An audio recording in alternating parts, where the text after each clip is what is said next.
हूं आपको कि when to apply average clause. लिखिए व्हेन टू अप्लाई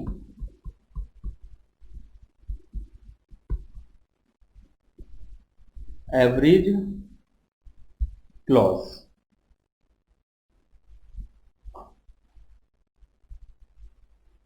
लिखिए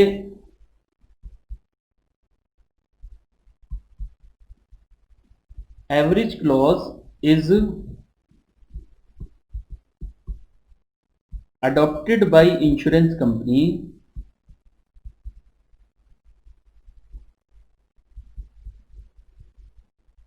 to discourage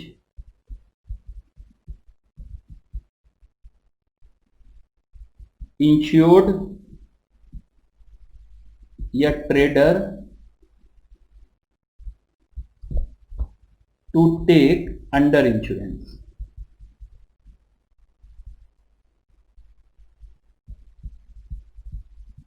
यानी अंडर इंश्योरेंस वो ना ले, इसलिए उसको डिस्करेज करने के लिए ये लोग एवरेज क्लॉज को अडॉप्ट करते हैं। अच्छा, second, average clause is applied only when policy amount is lower than stock on the date of fire। यानी अंडर इंश्योरेंस के केस में, यही अंडर इंश्योरेंस का केस होता है। ठीक है, अगर policy amount stock on the date of fire से ज्यादा है यानी कम है, policy amount stock on the date of fire से कम है, तभी आपको एवरेज क्लॉज अप्लाई करना है। ठीक है, it means if policy amount is either equal to or more than the stock on the date of fire,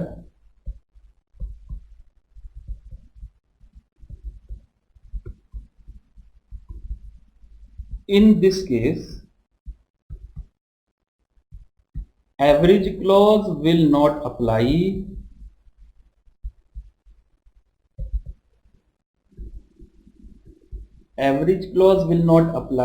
and actual loss will be treated as insurance claim.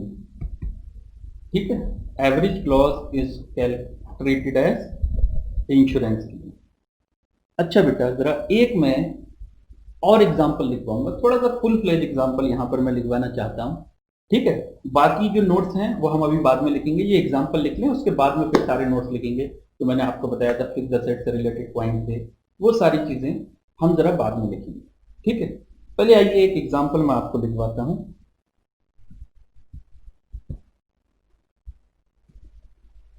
ये example number 3 है आज का।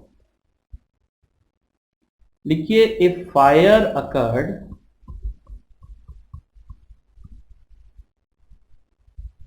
इन premises of mister Chintu on 30th April 2020 from following details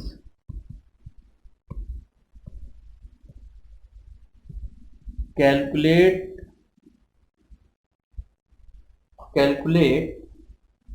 insurance claim।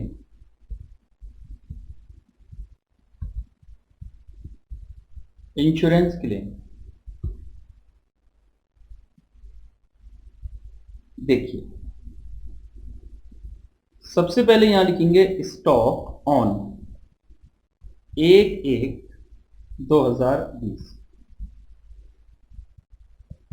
ये है 4 lakh.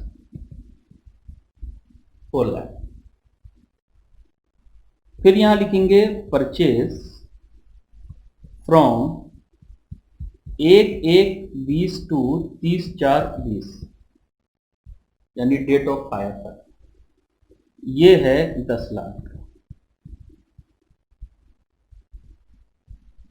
Wages, ठीक है, ये है 2 लाख। अच्छा, परचेज रिटर्न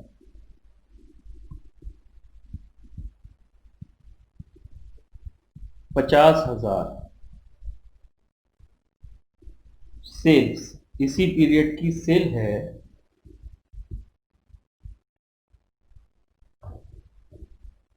इसी पीरियड की जो सेल है वो है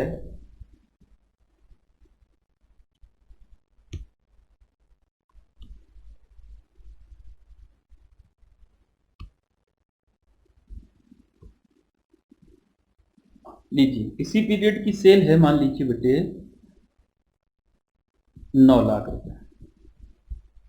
सेल रिटर्न 40,000। ठीक है, ये कुछ इंफॉर्मेशन है। कुछ एडिशनल इंफॉर्मेशन भी हैं जो मैं आपको देना चाहता हूं।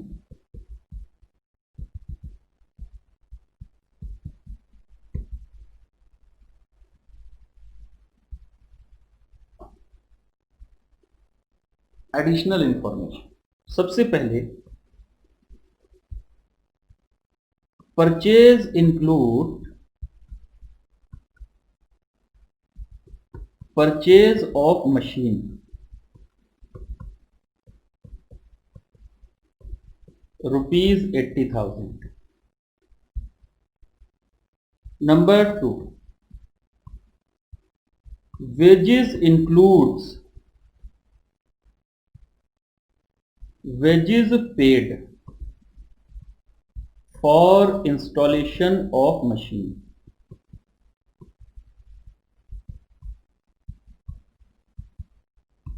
₹10,000।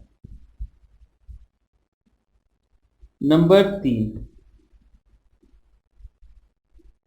3 में होगा सेल इंक्लूड्स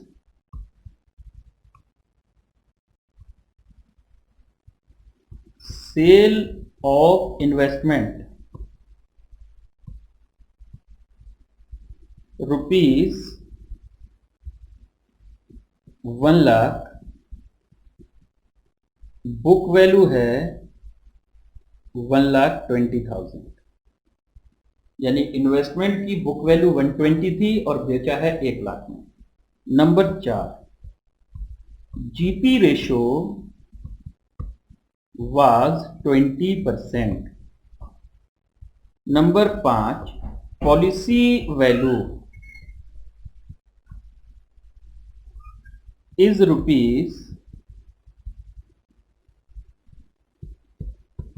₹4 लाख।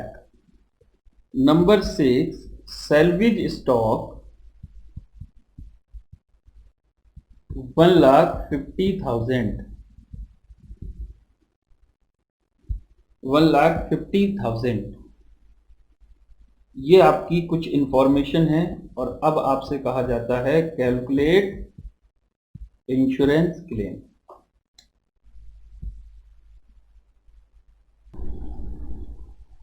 हाँ जी, लिख लिया। अच्छा, मैं एक चीज जरा चेंज करवाना चाहता हूँ। ये जो पॉलिसी अमाउंट है ना, इसको चेंज करके 7 लाख कर देते हैं।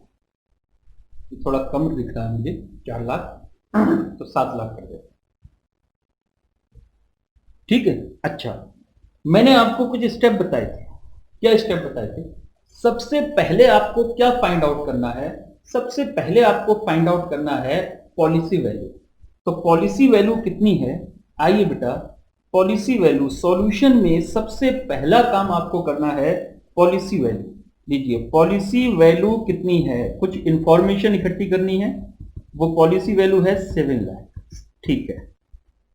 अच्छा, सेकंड नंबर पर मैंने आपको बोला कि stock on the date of fire निकालना पड़ेगा, यानी आग किस दिन लगी है। आग लगी है 30 अप्रैल 2020 को, तो 30 अप्रैल 2020 का स्टॉक आपको जानना पड़ेगा by preparing trading account from beginning of accounting year to the date of fire. मतलब 1 जनवरी 2020 से लेकर 30 अप्रैल तक आपको ट्रेडिंग अकाउंट बनाना पड़ेगा, और ट्रेडिंग अकाउंट में जो स्टॉक निकल कर आएगा that will be stock on the date of fire. आइए ट्रेडिंग अकाउंट बनाना पड़ेगा नंबर 2 पर, ट्रेडिंग अकाउंट। तो यहां पर मैं यहां बना देता हूं नंबर 2, लिखेंगे मेमोरेंडम। सर ये मेमोरेंडम लिखना जरूरी है? बेटा लिख दो तो अच्छी बात है, नहीं लिखोगे तब भी कोई दिक्कत नहीं है। यानी memorandum trading account from 1/1/22 30/4/20 bracket में लिख देंगे date of fire, date of fire.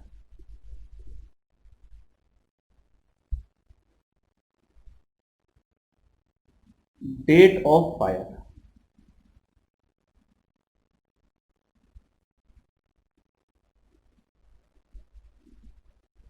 Date of fire. ठीक है, डेट ऑफ फायर। यहां आएगा सबसे पहले टू ओपनिंग स्टॉक। देखिए जरा ओपनिंग स्टॉक कितना है, 1,1,4 लाख। अच्छा सर क्या ऐसा भी हो सकता है स्टॉक हमें कॉस्ट से कम या ज्यादा वैल्यू पर दे रखा हो? जी बेटा हो सकता है। उस केस में क्या करेंगे, उस केस में उसे कॉस्ट पर लाना होता है। ये सारी बातें अभी हम बाद में करेंगे। अभी जीपी रेशियो अगर गिवन ना हो तो क्या होगा, स्टॉक अगर कॉस्ट से ऊपर नीचे मतलब कॉस्ट से ज्यादा या कम पर दिया हो तो क्या होगा, कोई एबनॉर्मल आइटम होगा तो क्या होगा। ठीक है, ये सारी चीजें अभी बहुत सारी चीजें आने वाली हैं। अभी तो बेटा बस कहानी शुरू हुई है, अभी बहुत सारी पिक्चर बाकी है। ठीक, तो अभी बिल्कुल बेसिक चीजें मैं आपको बता रहा हूं। तो ओपनिंग स्टॉक 4 लाख, उसके बाद टू परचेज, टू परचेज, और परचेज में कुछ एडजस्टमेंट करनी पड़ेगी। टोटल परचेज दे रखा है 10 लाख, आपको क्वेश्चन में 10 लाख दे रखा है। एक बार देख लो मैं 10 लाख ही है, जी हाँ 10 लाख है। इसमें से सबसे पहले तो आपको माइनस करना पड़ेगा purchase return, purchase return. Purchase return है 50,000। अच्छा इसमें से बेटा एक मशीनरी को माइनस करना पड़ेगा कि आपने एक मशीनरी खरीद रखी है जो परचेज में इंक्लूड कर रखी है। मैंने आपको बताया था कि purchase include only and only goods. If purchase include purchase of fixed asset then cost of that fixed asset will be deducted. तो आपने एक 80,000 की मशीनरी खरीद रखी थी, वो यहां से माइनस करना पड़ेगा, परचेज रिटर्न माइनस करना पड़ेगा, और उसके बाद ये दोनों मिलाकर 1,30,000 होते हैं। तो ये कितना बचेगा, 8,70,000, ये परचेज। ठीक है, फिर है वेजेस। अच्छा वेजेस में भी कोई एक एडजस्टमेंट दे रखी है। वेजेस है बेटा 2 लाख का, लेकिन नीचे दे रखा है wages include wages paid for installation of machine 10,000। मैं ये सारी बातें आपको बाद में अभी नोट्स में लिखवाऊंगा, अभी बस आप सुन लीजिए। अगर आपने वेजेस सिर्फ गुड्स पर इनकर्ड की है तो वो वेजेस आपके ट्रेडिंग अकाउंट में आएगी, लेकिन अगर wages paid for installation of machinery है तो वो मशीनरी की कॉस्ट में ऐड होगा, उसका ट्रेडिंग अकाउंट में क्या काम। ठीक है, तो यहां से माइनस करना पड़ेगा वेजेस पेड फॉर मशीनरी। तो टोटल तो 2 लाख है minus paid for machinery, paid for machine 10,000, कितना बचेगा 1,90,000। ठीक है, 1,90,000। अच्छा अब इधर आ जाते हैं। सेल दे रखी है आपको एक, जी हाँ सेल तो दे रखी है, बाई सेल। कितने का सेल दे रखा है, एक बार नजर डालते हैं। सेल दे रखा है 9 लाख का, 9 लाख का सेल दे रखा है बेटा, माइनस सेल रिटर्न कितना 40,000। अच्छा माइनस बेटा एक इन्वेस्टमेंट आपने बेचा है जिसकी सेल प्रोसीड आपने सेल में ले रखी है। मैंने क्या बोला, फिक्स द सेट या इन्वेस्टमेंट बेचने से जो भी रिकवरी होती है वो आप इन्वेस्टमेंट अकाउंट में लेकर जाओ। उसका सेल अकाउंट से क्या संबंध, सेल में सिर्फ और सिर्फ सेल ऑफ गुड्स आता है। ठीक है, तो यहां से सेल ऑफ इन्वेस्टमेंट को माइनस कर देना है। सर सेल ऑफ इन्वेस्टमेंट में एक तो सेल वैल्यू दे रखी है, एक बुक वैल्यू दे रखी है, तो हमें क्या घटाना है। बेटा एक बात बताइए, सेल में आपने क्या लिया होगा, सेल वैल्यू ही ली होगी। ठीक है, तो सेल वैल्यू ही यहां से घटानी पड़ेगी। सेल वैल्यू कितनी है, 1,00,000 रुपए, तो ये 1,00,000 यहां से, 1,00,000 यहां से, ये 1,40 यहां से घटा दोगे, ये बचेगा 7,60,000। ठीक है, तो नेट सेल हो गया 7,60,000। और क्वेश्चन में आपको जीपी रेशियो भी गिवन है, तो बेटा यहां आ जाएगा जीपी। जीपी और जीपी जो सेल है 7,60,000 और जीपी रेशियो आपको गिवन है 20%। तो सर आप बता सकते हो जीपी रेशियो कितना होगा, जीपी कितना होगा, 760 इंटू 20%, ये हो गया 1,52,000। 1,52,000। ठीक है, ये जीपी हो गया। और अब यहां पर एक बैलेंसिंग फिगर निकल कर आएगा। अब यहां पर एक बैलेंसिंग फिगर निकल कर आएगा जो होगा stock on the date of fire, यानी जिस दिन आग लगी उस दिन गोडाउन में कितने का माल रखा हुआ था। जिस दिन आग लगी उस दिन गोडाउन में कितने का माल रखा हुआ था, 4 lakh plus 8,70,000 plus 1,90,000 plus 1,52,000, total होता है बेटा 16,12,000। 16,12,000 माइनस 7,60,000, ये बचा 8,52,000।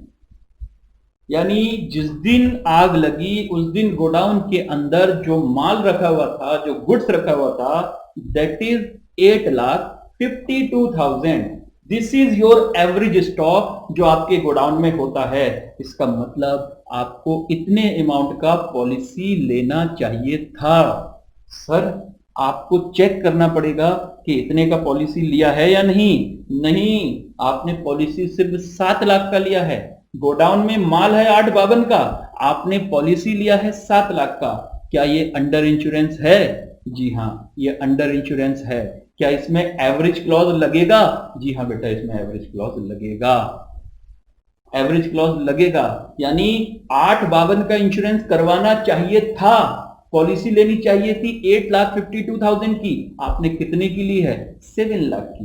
तो बेटा यहां पर एवरेज क्लॉज लगाना पड़ेगा। लेकिन एवरेज क्लॉज लगाने से पहले हम लोगों को क्या करना पड़ेगा, एक्चुअल लॉस ऑफ स्टॉक निकालना पड़ेगा। एक्चुअल लॉस ऑफ स्टॉक का मतलब एक्चुअल लॉस। इस क्वेश्चन में फायर फाइटिंग एक्सपेंसेस है नहीं, तो एक्चुअल लॉस ऑफ स्टॉक निकालेंगे पहले।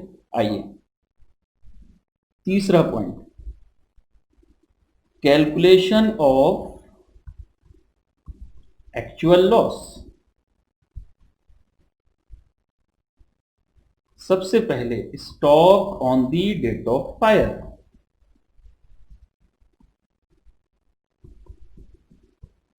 Stock on the date of fire है कितना, stock on the date of fire है 8,52,000 माइनस करिए सैलवेज स्टॉक, जो स्टॉक बचा लिया। कितना स्टॉक बचा लिया आपने, सर क्वेश्चन में देख लेते हैं कितना स्टॉक बचा लिया। बेटा 1.5 लाख का स्टॉक आपने बचा लिया, यानी 8,52,000 का स्टॉक गोडाउन के अंदर था, जिसमें से जब आग लगी आपने कहा बचाओ बचाओ बचाओ, पड़ोसी आ गए, आसपास के लोग आ गए, सबने मिलकर कितने का स्टॉक बचा लिया, 1,50,000 का। वो 1,50,000 का यहां से माइनस कर देंगे और ये जो निकल कर आएगा this will B actual loss of stock. Actual loss of stock, बेटा यही एक्चुअल लॉस है इस क्वेश्चन में, बिकॉज यहां पर फायर फाइटिंग एक्सपेंसेस है नहीं। तो कितना बचेगा, 7,02,000। 7,02,000, तो क्या आपको 7,02,000 और 7 लाख में कंपेयर करना है या एवरेज क्लॉज लगाना है? बेटा एवरेज क्लॉज लगाना पड़ेगा। अगर पॉलिसी की वैल्यू 8,52,000 या उससे ज्यादा होती तो आपको 7,02,000 का क्लेम मिल जाता। तो जो एक्चुअल में लॉस हुआ है आपको, उसका आपको क्लेम मिल जाता। लेकिन पॉलिसी की वैल्यू 7 लाख रुपए है जबकि stock on the date of fire 8,52,000 है, तो this is under insurance. This is under insurance. आपने अपनी 100% असेट की वैल्यू का इंश्योरेंस नहीं करवाया था, तो आपको अपने एक्चुअल लॉस का उसी प्रोपोर्शन के हिसाब से इंश्योरेंस क्लेम मिलेगा। तो यहां पर आपको 4 नंबर में calculation of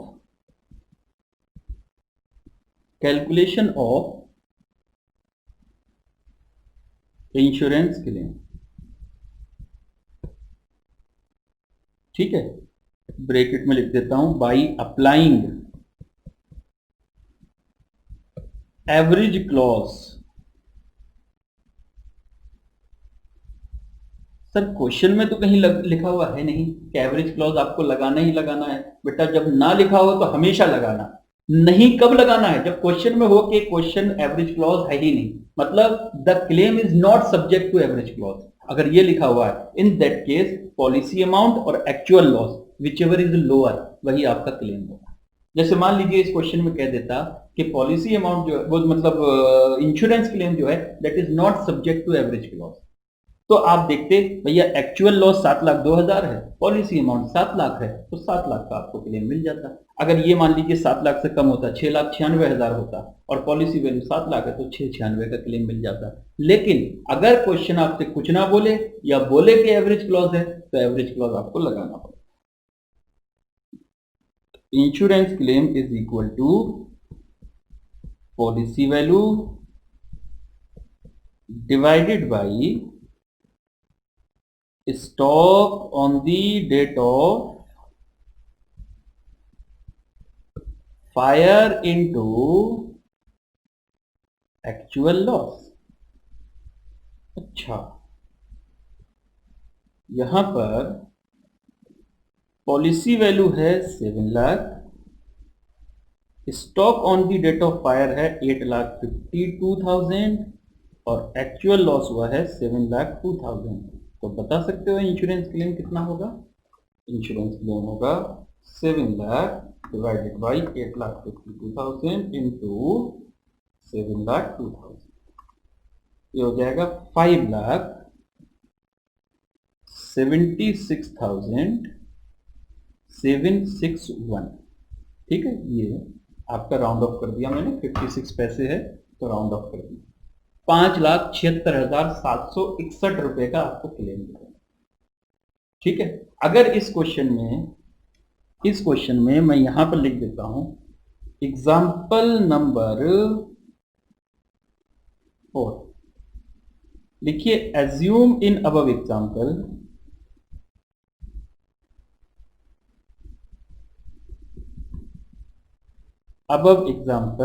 that policy value is ₹9 lakh. लीजिए, आप मान लीजिए ऊपर एग्जाम्पल में पॉलिसी वैल्यू जो है वो 9 लाख है। अब आप देखिए stock on the date of fire कितना है, stock on the date of fire है 8,52,000, पॉलिसी वैल्यू है 9 लाख। इसका मतलब जितना गुड्स गोडाउन में है उससे ज्यादा का इंश्योरेंस आपने करवा रखा था, उससे ज्यादा का इंश्योरेंस आपने करवा रखा था, इसका मतलब ये ओवर इंश्योरेंस है। इन दैट केस जो आपका एक्चुअल लॉस है, जो एक्चुअल लॉस है 7,20,000, this will be your insurance. यानी अगर आपने insurance policy stock on the date of fire के बराबर या उससे ज्यादा ली है तो एक्चुअल लॉस ही आपका इंश्योरेंस क्लेम होगा। लेकिन अगर आपकी policy amount stock on the date of fire से कम है तो एवरेज क्लॉज लगने के बाद ही आपका क्लेम निकल कर आएगा। ठीक है, तो यहां पर मैं लिख देता हूं इसमें आंसर में क्या होगा, लिखिए solution. In this case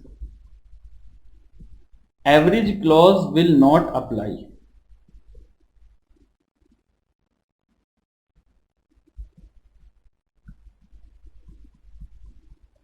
because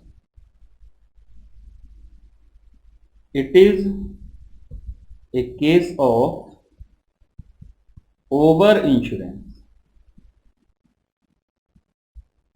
bracket में लिख देते हैं policy value is higher than stock on the date of fire. Stock on the date of fire. ठीक है. So the actual loss of rupees 7,02,000 will be treated as